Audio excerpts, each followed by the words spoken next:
छत्रपती शिवाजी महाराज की जय। भवानी एक मराठा, एक मराठा। छत्रपती शिवाजी महाराज की जय। भवानी जय। भवानी हिंदवी स्वराज्य संस्थापक छत्रपती शिवाजी महाराज की जय।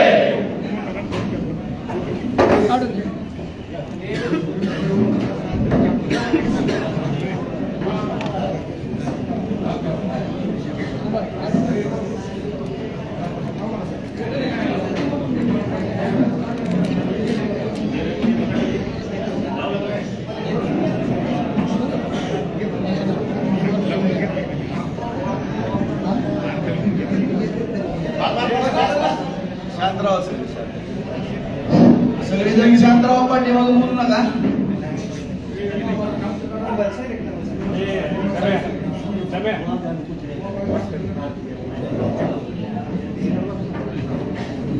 सर्व बांधवांना विनंती की आपले मोबाईल सायलेंट मोडला किंवा व्हायब्रेशन मोडला टाकायचे आहेत आणि सगळ्यांनी शांतता बाळगायची आहे। बार्शी तालुक्याचं लाडकं नेतृत्व मराठा भूषण आमदार राजाभाऊ यांची पत्रकार परिषद चालू होती।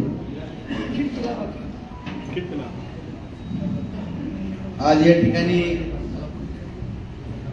सुरुवातीला माझ्या आराध्य छत्रपती शिवरायांना वंदन करून डॉक्टर बाबासाहेब आंबेडकर यांना अभिवादन करून आजच्या पत्रकार परिषदेची सुरुवात करत आहे।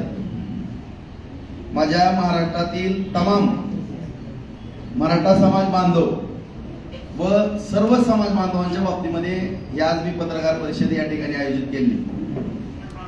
आपल्या सर्व महाराष्ट्रातील सर्व मराठा समाज बांधवांना आणि सर्व समाज बांधवांना या ठिकाणी जो काय हा एक वर्षभर मराठा आरक्षणाच्या बाबतीमध्ये सातत्यानं जो विषय या ठिकाणी चालू आहे, मग नेमकं आरक्षण कोणत्या पद्धतीने असावं, मग ते आरक्षण ओबीसी मधून असावं, ते आरक्षण सगळे सोयरीच्या बाबतीमध्ये असावं, ते आरक्षण कुणबी दाखल्यांच्या बाबतीमध्ये असावं, ते आरक्षण एससी बीसीच्या माध्यमातून असावं, ते आरक्षण ईडब्ल्यूच्या माध्यमातून असावं। सातत्यानं ह्याच्यावरती एकमत होत नाहीये आणि ह्याच्यावरती सातत्याने वेगळी भूमिका या ठिकाणी प्रत्येक राजकीय पक्ष या ठिकाणी मांडतो। मी आज या ठिकाणी कुठल्याही पक्षाचा म्हणून या ठिकाणी बोलत नाही आणि कृपया माझ्याबद्दल काही जणांनी बोलताना व्यवस्थित बोलावं। मी ज्यावेळेस मराठा समाजाची भूमिका मांडतो किंवा ज्यावेळेस प्रामाणिक महाराष्ट्राच्या हिताची भूमिका मांडतो त्यावेळेस मी कुठल्या पक्षाचा आणि कुठल्या नेत्याचा समर्थक किंवा काही हस्तक होऊ शकत नाही आणि व्हायचं नाही। मला सुरुवातीला या ठिकाणी माझ्या पहिल्यांदा तर माझ्या मराठा बांधवांना बंधू भगिनींना नम्रतेची विनंती करायची। सुरुवातीला राजेंद्र विठ्ठल राऊत या नावाचा जो मावळा आहे तो छत्रपती शिवरायांचा मावळा आहे, हे फक्त गृहीत धरावं अशी नम्रपणाने मी या ठिकाणी विनंती करतो। ज्या पद्धतीनं बार्शीतलं राजकारण आहे, अमुक आमच्या विरोधातला गट एका पक्षामध्ये तर आम्हाला दुसऱ्या पक्षामध्ये राजकारण करावं लागतं आणि तालुक्याच्या विकासा कामाकरता मी असंख्य नेत्यांबरोबर माझी जवळीक आहे।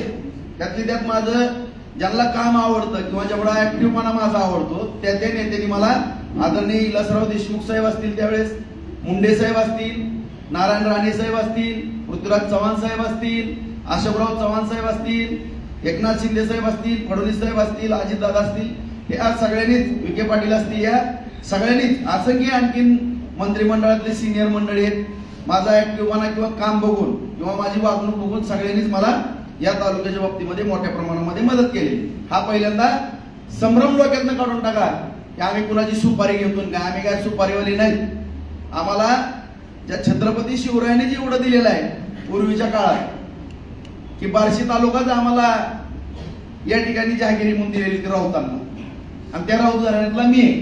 त्याच्यामुळं भले 4 जमिनी आमच्या कमी जास्त झाल्या तरी आमच्या शेतीबाडीवरती शहरातल्या जमिनी आमचं पोट 2 टाइम खाऊन पिऊन आम्ही सुखेत, आम्हाला काय कशाची 10 पैशाची अपेक्षा नाही. आमच्या उद्योगावरती आम्ही खंबीर आहे. पहिल्यांदा मी स्पष्टीकरण या ठिकाणी देतो.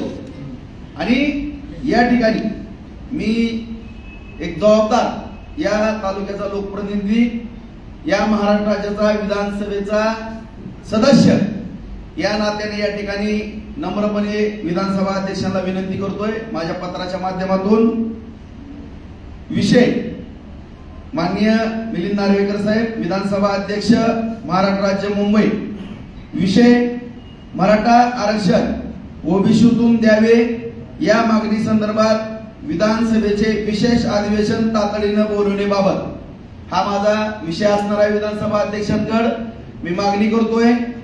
त्यामध्ये मी असा मजकूर विनंतीपूर्वक केलेला आहे.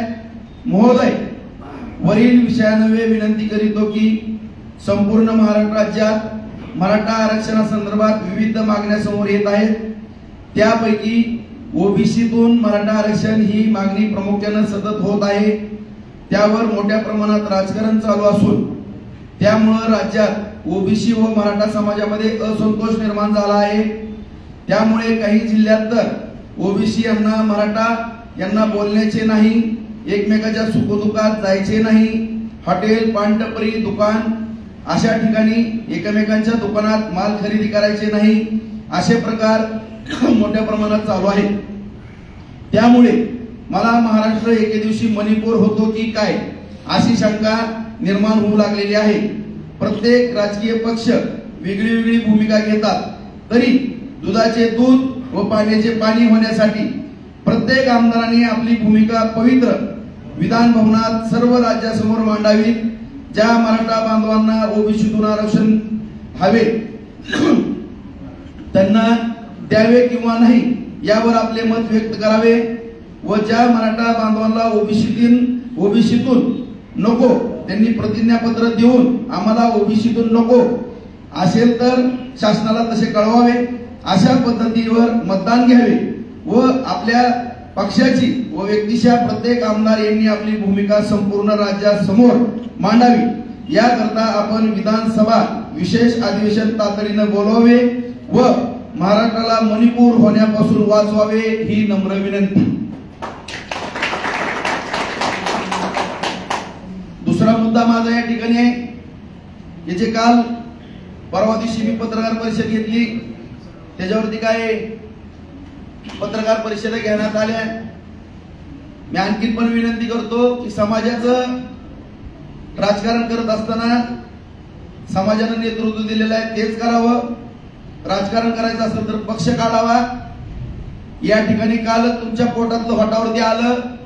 बार्शी तालुक्यातल्या कुणाचं नाव आपण घेतलं त्यामुळे बार्शी तालुक्यातल्या सुज्ञ जनतेला माहित आहे. माझी आणखीन या पत्रकार परिषदेच्या माध्यमातून विनंती आहे, राजकारणाच्या ठिकाणी करावं, समाजाच्या ठिकाणी करावा. आणि आणखीनही मी एक थोडा सिनियर किंवा जुना चळवळीतला मराठा कार्यकर्ता या नात्यानं आणखीन काही सुचवू इच्छितो. राग येण्याचं कुठलंही कारण नाही. साधा विषय मी या ठिकाणी मांडू इच्छितो. एक साधा विषय या ठिकाणी मांडू इच्छितो. छत्रपती शिवाजी महाराज यांच्या सुद्धा दरबारामध्ये अष्टप्रधान मंडळ होते. प्रत्येक विषयावरती चर्चा होत असायची. त्यामुळं या ठिकाणी तुम्हीही माननीय मुख्यमंत्री यांना पत्र द्या. सह्याद्री अतिथी सभागृह या ठिकाणी बैठक आयोजित करायला लावा.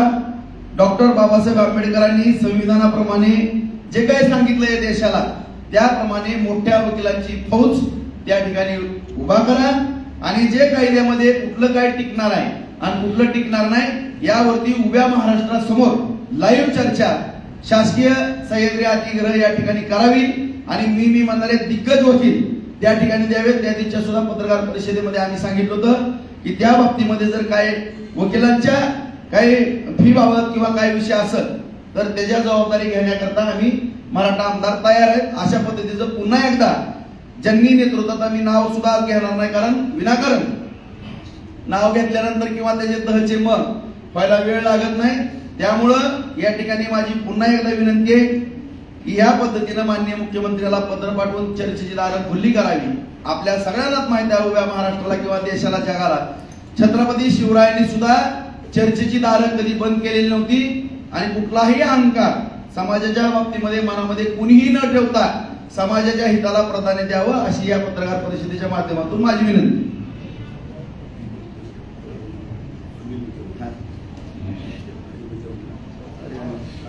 सॉरी त्यामध्ये